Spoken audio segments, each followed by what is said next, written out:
Welcome to Never Again Is Now, a podcast about anti-Semitism. I am Evelyn Marcus, and in addition to being a psychologist, I'm featured in the documentary about anti-Semitism, Never Again Is Now. I'm a Dutch Jew and the daughter of Holocaust survivors. In 2006, I immigrated to the United States because of the rising anti-Semitism.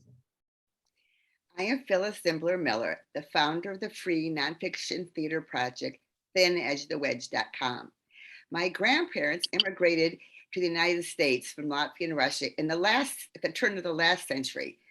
And in 1970, my U.S. Army officer husband and I found ourselves stationed in Munich, Germany with the U.S. Army only 25 years after the end of World War II. Our guest for this episode is Rachel de Vries, a fellow Dutch country woman of mine. Rachel is a working mom, and next to being a mom, she's a personal fitness trainer in yoga, Pilates, kickboxing, and running. She's from Holland, and she now lives in Curaçao in the Caribbean. Rachel, can you please tell us a little bit more about your background and your moving to Curaçao? Thank you for having me on your show. I'm born in Amsterdam. I'm actually one generation below you because my mother is from Holocaust survivors. So I will be third generation, and you will be second. Second. Yes. Yes. So I'm generation below you. Just to make sure we have the right picture. I was brought up in Amsterdam. I went to Jewish school my whole life, from kindergarten to primary to high school. I actually know everybody, religious, non-religious Jews. I know many people in Amsterdam. It's like a village. So I have my fingers on the ground, my feet in the ground, and my fingers in the air. I feel things. The structure of the population changed from when I was young until till now. Of course, there are lots more immigrants now, and people think differently. And Amsterdam is, of course, a bit different than the rest of the Netherlands. It's very international. We've got lots of expats. And yes, when I grew up as a child, it was before the war and after the war. The war was the fixed thing. So I was growing up being 5, 6 years old. It was very normal that before the war, in my imagination, it was all great. People were laughing outside. Everybody was together. There was the Jewish neighborhood in Amsterdam, and something horrible happened. I knew that. And after the war, it never became the same. There are even very famous Dutch Amsterdam songs that almost cry about everything what happened and changed after the war. And of course, my family members listened to the music, and we never ever actually spoke about the horrors of the war, because my great-grandmother, she was in the resistance in the Netherlands. She actually got the cross after the war, and she helped a lot of. She told me, because when I was 18, she turned 81, because all the women got the children very early in their life. So I was far away from my grandparents enough that they opened up at that time to me about the Holocaust and their family.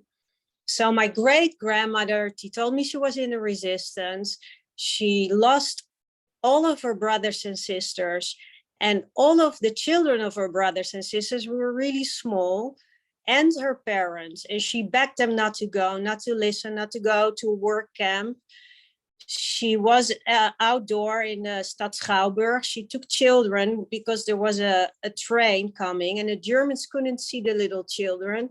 And the parents gave their children to complete strangers. And when the train came, they would be able to go to the kindergarten or the babysit place on the other side. And the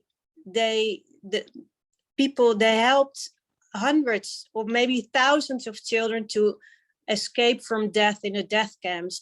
And they were brought to non-Jewish families, were also in the resistance. And that's the work she did. And my great-grandfather was really tall. Maybe you remember him. I don't know. I know. No, that remembers him.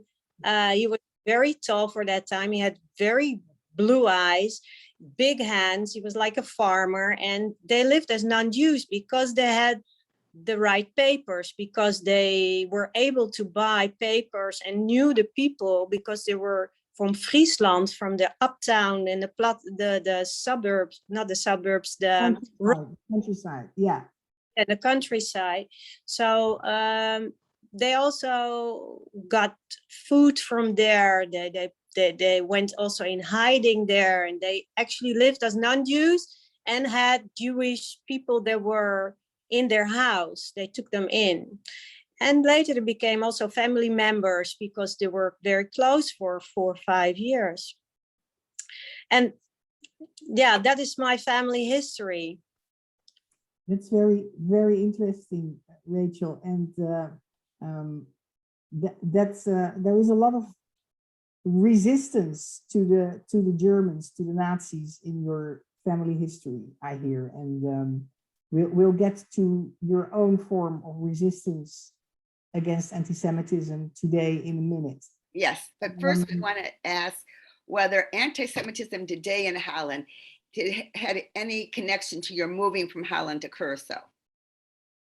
I actually felt the need, to answer your question, yes. I felt the time had come, and I felt the need to have another home in another continent.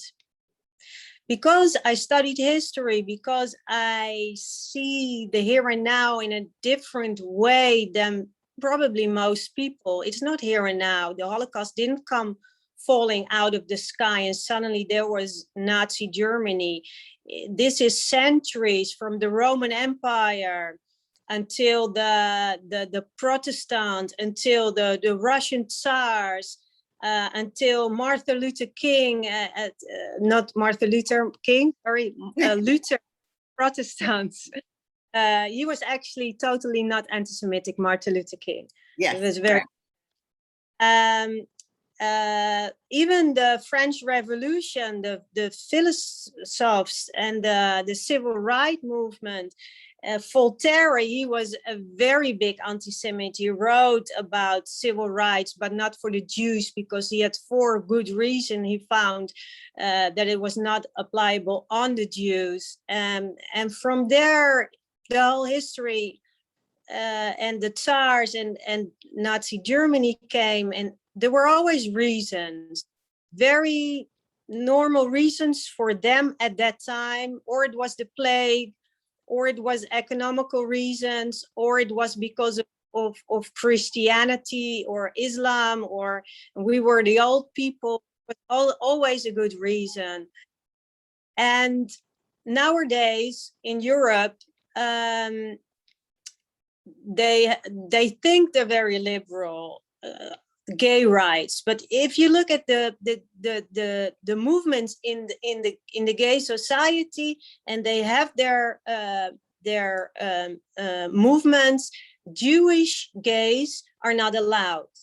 They're not allowed to walk with a Star of David. They're not allowed there. They're not invited. So it's once more again, it's a liberal. It's supposedly everybody's equal, but not the Jews. And this goes in all the segments of the intellectual, of the left, of the right, and Jewish are in the middle, once again. So for me and my family, I try to see what my great-grandmother and father saw, and my feeling and my gut says, make a home in another continent, not in the middle of Europe, even not in the States, nowadays, because I hear people go to colleges, go to universities. There is anti-Semitism. There's anti-Semitism in Brazil, what I hear a lot. There's anti-Semitism in every place. So I try a small island. It's not important. You just make a home there. We can grow our own vegetables. I have friends there. I know a lot of people. And we'll see what happens. I will be moving around from Amsterdam to the Caribbean, to the States, and we'll see what happens. Wow. It's the old Jewish story of leaving home and finding. And it's everybody here from little on. I've been to all the gyms, Jewish, non-Jewish people. I know them all. So it's better in terms of anti-Semitism in Curaçao now than it is in Holland, I understand. Is that correct? That is correct. Yeah. When I was young, I thought if people get educated, it will help against anti-Semitism. But nowadays, I don't believe that anymore, because the educational system has it integrated. If I look at my own daughter and I see her history school books, it's very strange that the whole subject of Judaism, when you start with the Greek and the Romans, and then suddenly there is Christianity and Islam, and then you go on with the rest of the history and you leave the whole gap of Judaism and the temple and the fact that they were in Jerusalem, and it was their home, and they were scattered around the world, but there were always Jews in Israel at that time, and there were always Jews in Jerusalem from that time until now. If you leave that away, how can you turn out when you graduate and you left that whole chapter out, and then suddenly you hear about Jews and you hear about Israel, and you put in them that Israelis are racist, and the whole United Nations keep condemning Israel and keep Pakistan and Iran and I don't know the North Korea and in the Human Rights Council. There is something going on, and you can feel it upcoming. You can feel the energy. It's starting to go round and round and round. That's my feeling. And it goes faster and faster and faster, and you can't stop it anymore. Yeah, I recognize that. And the way you talk with us now is also the way we have seen you speak out on social media. And you're very vocal on social media on anti-Semitism and lies about Israel. That's how you stood out and to us and how we found you. So you're speaking up with a lot of pride for Israel and also against anti-Semitism mainly on Facebook and on Instagram. For instance, one of your last posts, you have newer ones, but one of the recent ones is that you declared Ben and Jerry ice cream officially non-kosher. I thought it was not kosher anymore as of you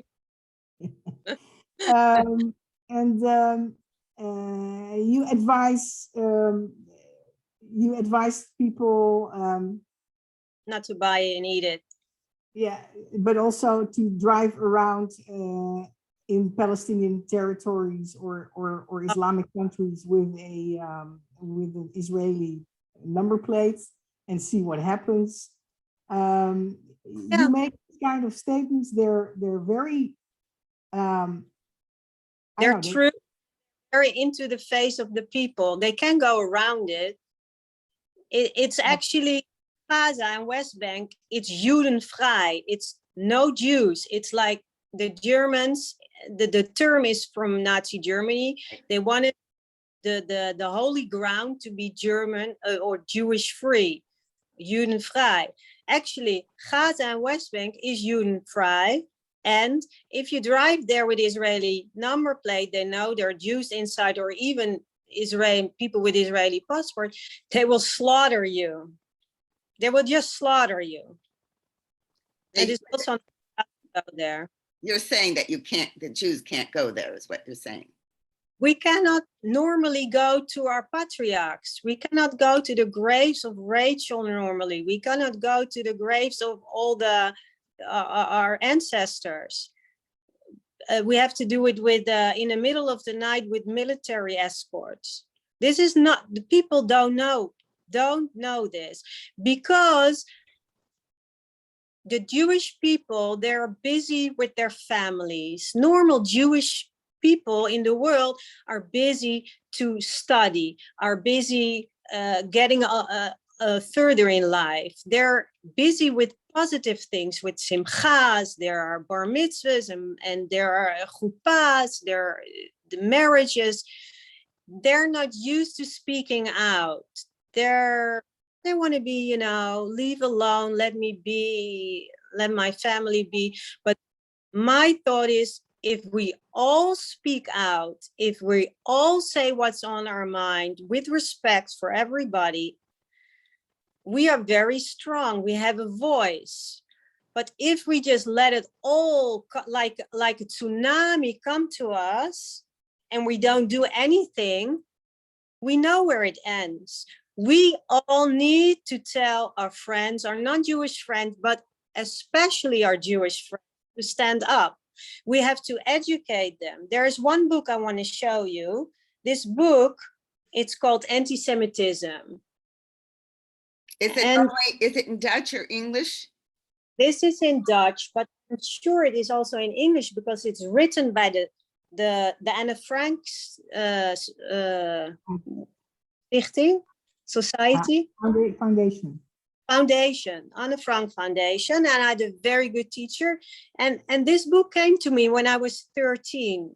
So I had knowledge. What is anti-Semitism? It's to have other norms and values on the Jews than on other people in society.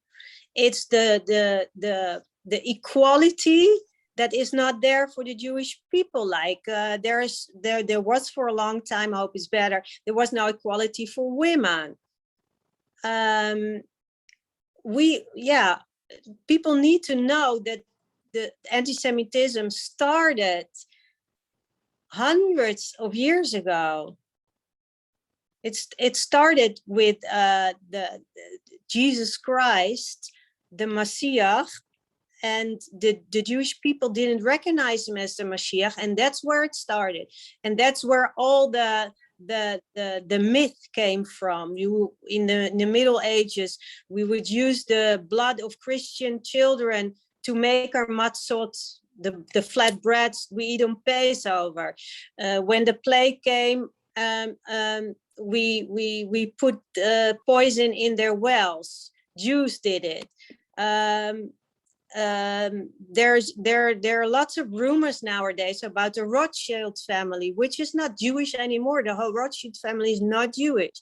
It's a lot to do with the pandemic. You see true things coming out of the pandemic and not true things coming out of the pandemic. You see old myth from the Middle Ages coming into what people think is going on with the pandemic. Of course, people it's strange, everything that is happening. But again, the Jewish thing is coming in, the Rothschilds is coming in, and of course, Israel is vaccinating everybody. You can be pro-vaccinating, not vaccinating, but Israel made a decision, like Germany makes a decision how to handle the pandemic. But when it becomes on the Jewish and the world order, then it's something different. Let me ask you, from the lessons of the Holocaust, what are the most important things you think we Jews, and hopefully then non-Jews, can do to speak up? I mean, which of the particular lessons can we understand that telling us what we need to do now, not 5 years from now, but now?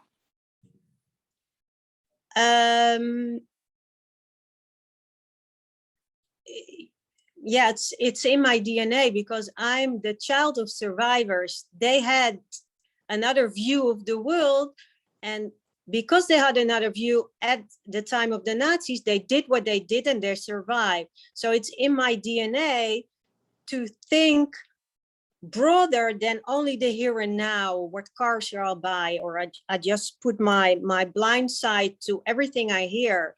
They should speak up collectively. Jewish people that watch this, non-Jewish people that watch this, learn your history and try to see where true things end and fantasy comes in and anti-Semitic myths come in. And so how can we speak up against them? Can we, I mean, I always am concerned to mention the blood libel because, you know, if you once tell someone, they can see that without the answer. So how do we answer anti-Semitic charges without propagating it ourselves unintentionally?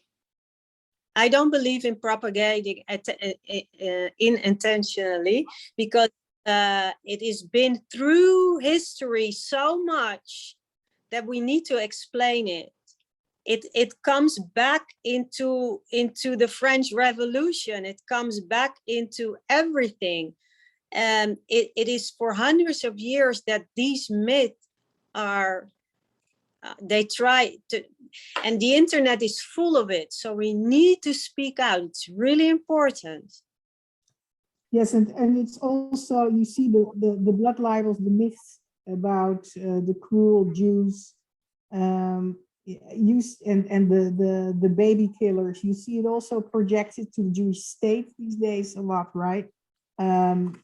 So they use it because Hamas and Hezbollah, they use it. They have a marketing machine.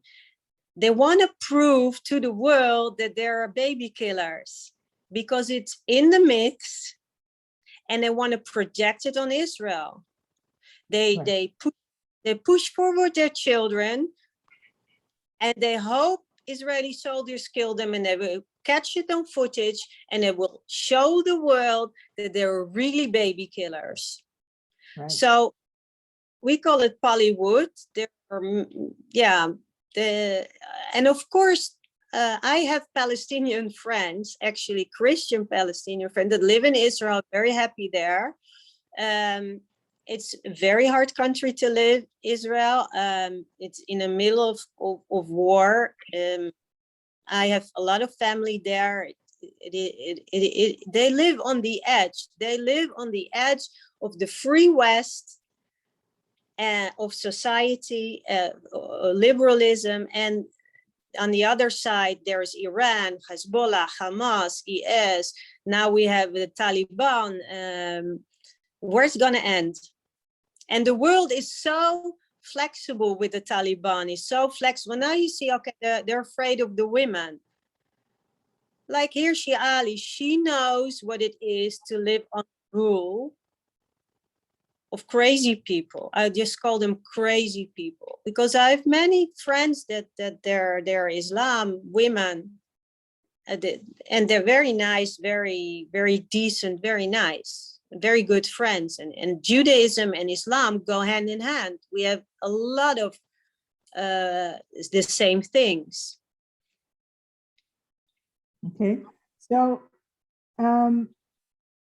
you're saying all these things that you're telling us on social media.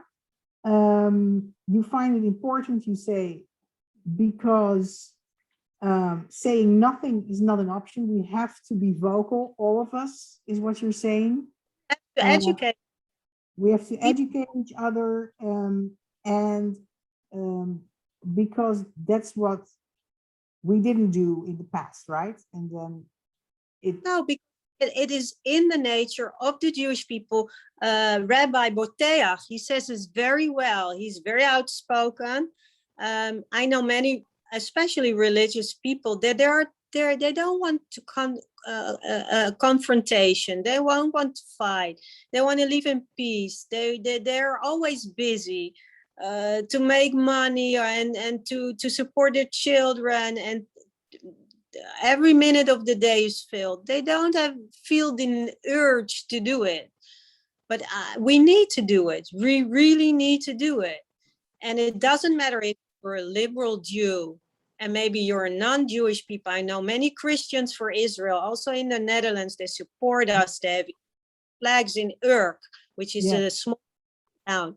And the people reach out to me on Facebook, and I will meet them very soon. And it is very nice. And the man I spoke to on the phone, we will need each other in the future, because we know where it goes, and we need to be connected to be able to help each other in the future. That's the spirit we feel, the urge we have. I get it. I get it. We are going to put your Facebook and Instagram URL below the recording so people can contact you. But could you give a couple of examples? You're right, people are busy all day, but really I'm a big social media user, but more of Twitter. It only takes a couple of minutes a day. Could you tell people, share with our listeners, kind of like a shorthand of if you commit to 10 minutes a day, like right before you go to sleep or when you're brushing your teeth, if you can type one hand, how can they keep speaking up as part of their day without taking hours? If they follow you, can they share your post? Give us an example, please. Of ultra-Orthodox Jewish people that are kicked or hit or whatever, the footage goes around in the Jewish community. Spread the footage. Let it show on your social media and Instagram to show the world what is going on.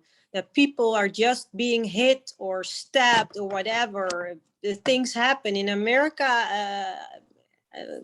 Regrettably a lot these days, but it also happens a lot in France. We don't see all the footage, and I have many friends, many people I know in France. I have Canadian friends, I have friends all over the world, and we're connected. We send each other articles, we post it. So if you see an article in the Jerusalem Post or wherever you read it, spread it through your social media, put your thoughts above it, and spread it. It's the only thing you have to do. And if you're afraid for your job or for your friends, it's the time to rethink if you're in the right place and with the right people around you. Excellently said. Evelyn, do you have one more question to ask before we ask Rachel for her last thoughts? Yeah, the question is, Rachel, when you post thoughts against or video against anti-Semitism and against anti-Zionism, do you get pushback on social media a lot from anti-Semites? Only on Twitter. Interesting. Okay. Not on my Facebook, on my Instagram. I'm actually a very good debater because I have you need knowledge, because they come at you, especially at Twitter, with things that are not true, especially about Israel. You need to have yourself covered with the Transjordania, the Theodor Herzl. They come at you with quotes from Theodor Herzl that are incorrect or out of context. You really need to study your things. You need to have a notebook with certain things or look it up so you can reply. And they all say they're historians and they're human rights specialists, and they're not. If I debate with somebody on Twitter with the Islamic background and he or she doesn't know if they're Sunni or the difference between Sunni and Shi'i, I can slap them around. I already know what to do. Interesting. So give us some more last minute thoughts that can help us, because admittedly, that kind of knowledge takes more than 10 minutes a day. So that's one group of people who really know. But for people who don't have that time, we just want to encourage everyone to speak up, to realize that it's everyone's responsibility to speak up before, my play thin edge of the wedge means, no one says anything until it's too late. And that's what we're trying to give the tools to people who would normally just say, oh, it's not my concern about anti-Semitism. We want them to realize it is. This what you do, it's so important. It is crucial that people speak out and they're not afraid and they try to educate themselves. You can just educate yourself by just listening either to Rabbi Boteach or to what's his name, Shapiro, Ben Shapiro.